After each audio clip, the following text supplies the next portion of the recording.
Distance from constant acceleration. So what have we learned so far?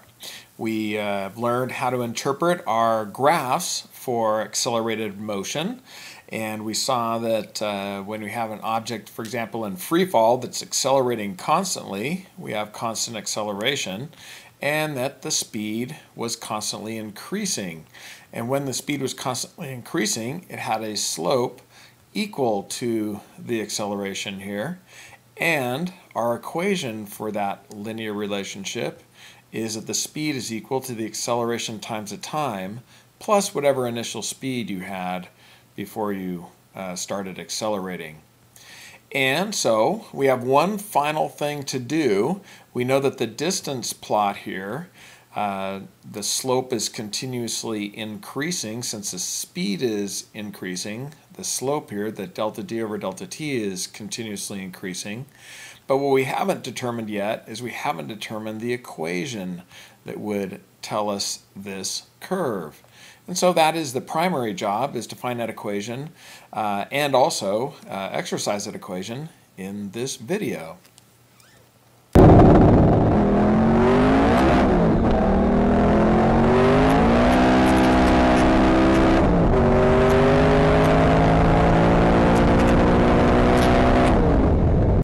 Wow. Well, we're going to take off here by looking at our distance versus time plot that we got from our freely falling object. And what we'll notice here is that it's curvy. It's curving upward. And it curves upward, as we have explained before, because the velocity is increasing, or the speed is increasing, and therefore the slope of our distance versus time plot here is increasing. Since the slope is increasing, the distance itself is increasing at an increasing rate. So with that in mind, we look at this curve and we can identify this curve as a parabola. And a parabola, if we're going to convert into an equation, a parabola has a general equation that looks like this: y equals ax squared plus bx plus c. And so, of course, we have real stuff that we're working with here. So our dependent variable, distance, in place of y is d. And this a is a constant. It just is a letter that represents a constant. So it really doesn't have anything to do with this letter a, which is acceleration, other than this happens to be, in this case, this constant a happens to be equal to 1/2 the acceleration in our distance equation. We don't have a general independent variable. We have a specific one, which is time. So our independent variable, in place of x, we have time. Since it's x squared, we have t squared.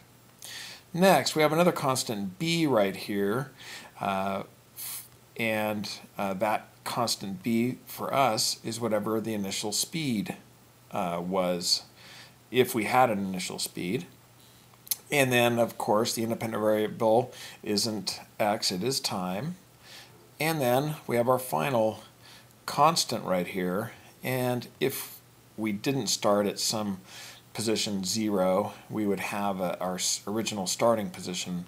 That's what that constant would stand for.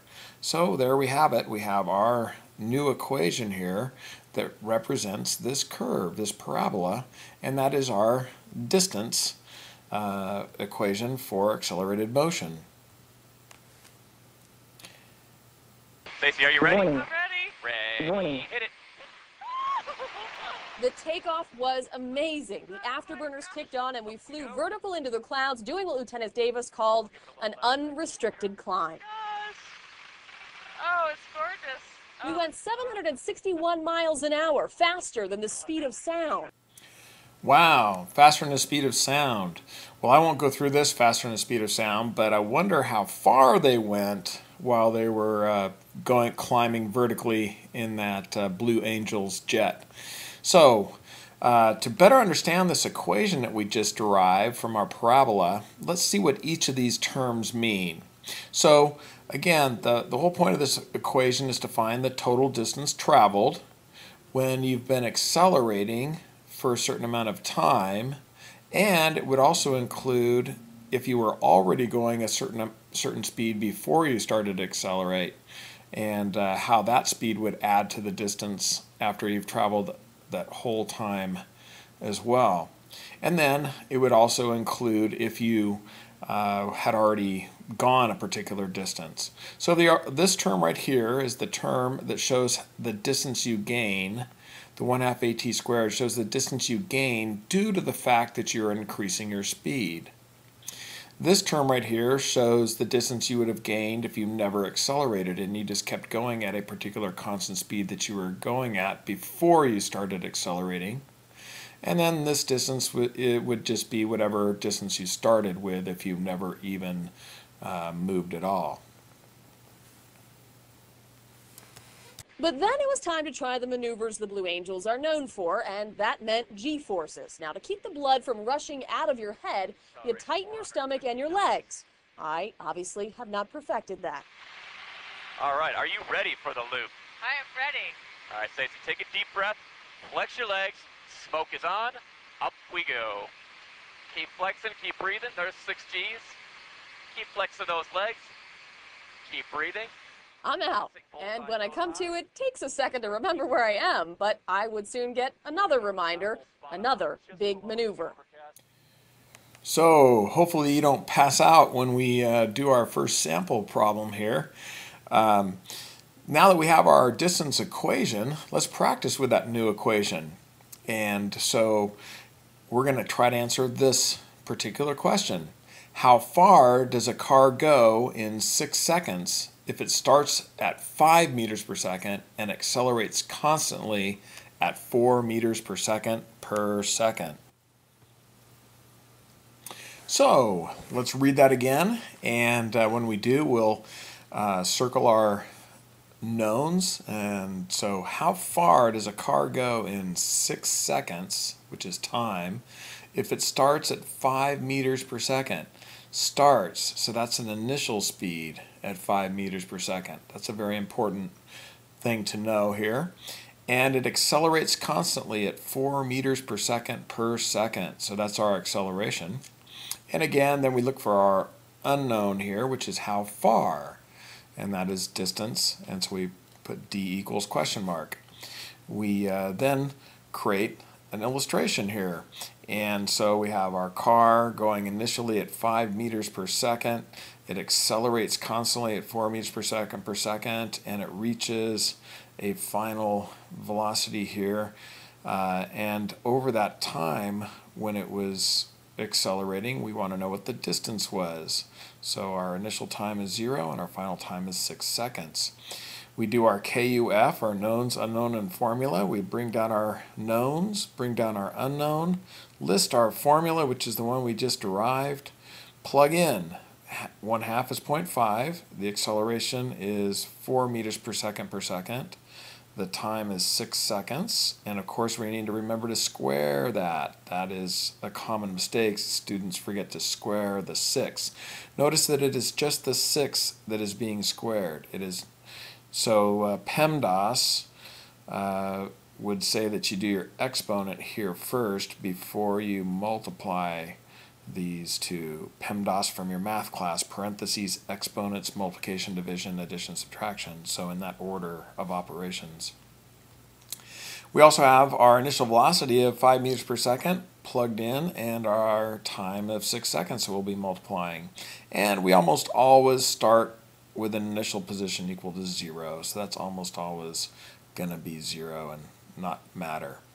So when you multiply all of this stuff right here, let's see what we get. 6 squared is 36, and then half of 4 is 2. So 2 times 36 is 72. And then we have 5 times 6, which is 30. So 30 plus 72 is 102 meters. Wow, that's quite a distance in just 6 seconds. But that's pretty common for cars. Up we go. And listen closely as I strain to stay conscious. And one more time, folks. This time, I hit 7.6 Gs. So now it's your turn.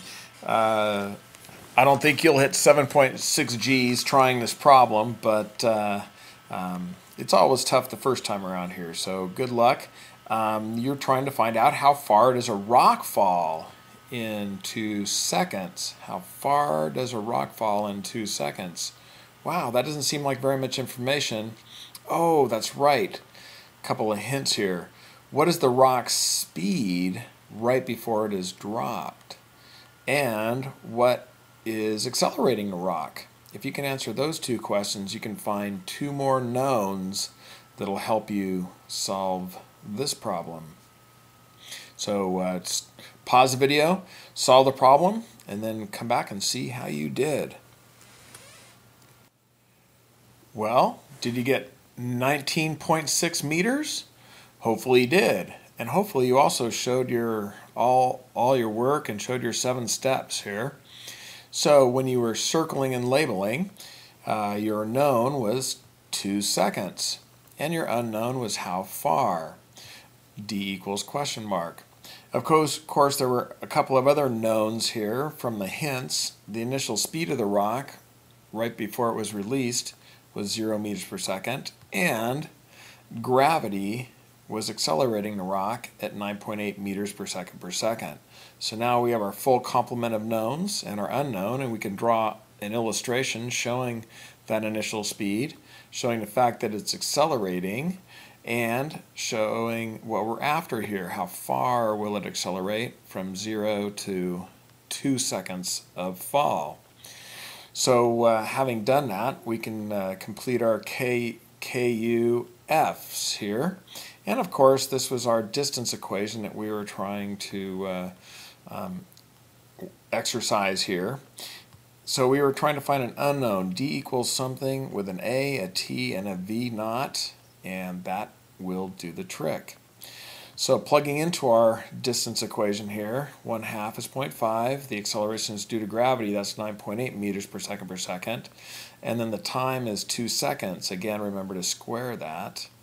And then the initial speed is 0. So 0 times the 2 seconds is going to be 0. And we start at 0 almost all the time.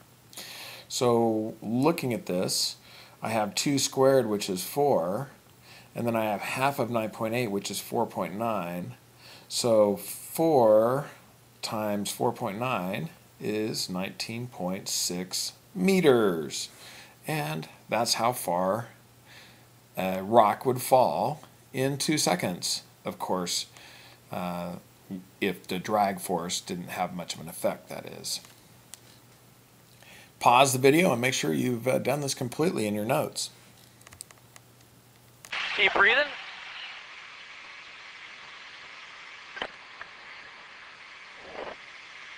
All right, and we'll roll out of this, let you come back around.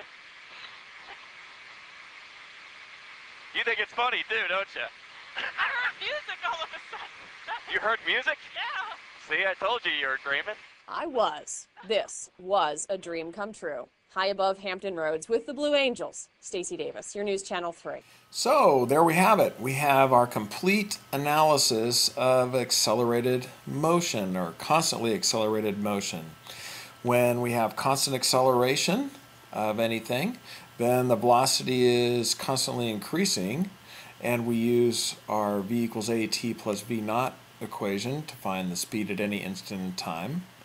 And then, if it's constantly accelerated, then the distance is going to increase in an increasing rate and form this parabola that has this equation that can tell us the distance an object has fallen or an object has moved if it's been constantly accelerated over an interval of time. And so these equations and these graphs become very useful for us to understand how motion can be analyzed when something is accelerating constantly. And Scratch has a parting comment. And good luck as you strive for